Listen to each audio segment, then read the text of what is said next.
Duvvada Jagannatham, షార్ట్కట్లో DJ. ఈ cinema కోసం విపరీతంగా హోంవర్క్ చేస్తున్నాడు అల్లు అర్జున్. ఈ సినిమాలో 2 షేడ్స్ ఉండే క్యారెక్టర్ కావడంతో అనౌన్స్మెంట్ స్టేజ్ నుండే క్రేజ్ తెచ్చుకుంది డీజే.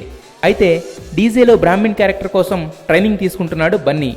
ఇన్నాళ్ళు ట్రెండీగా డైలాగ్స్ చెప్పిన బన్నీకి ఫస్ట్ టైం క్లారిటీగా బ్రాహ్మిన్ భాష పలకాల్సిన అవసరం వచ్చిందట. దానికోసం స్పెషల్గా 2 బ్రాహ్మిన్స్ని అపాయింట్ చేసుకుని చెరో 1,00,000 శాలరీ ఇచ్చి మరీ మెయింటైన్ చేస్తున్నాడట. ఒత్తులు పలకడం, మాట తీరు, వాకింగ్ స్టైల్ వంటివన్నీ వారి నుండి నేర్చుకుంటున్నాడట. ఇది విన్న వాళ్ళంతా బన్నీ కమిట్మెంట్ని మెచ్చుకుంటున్నారు.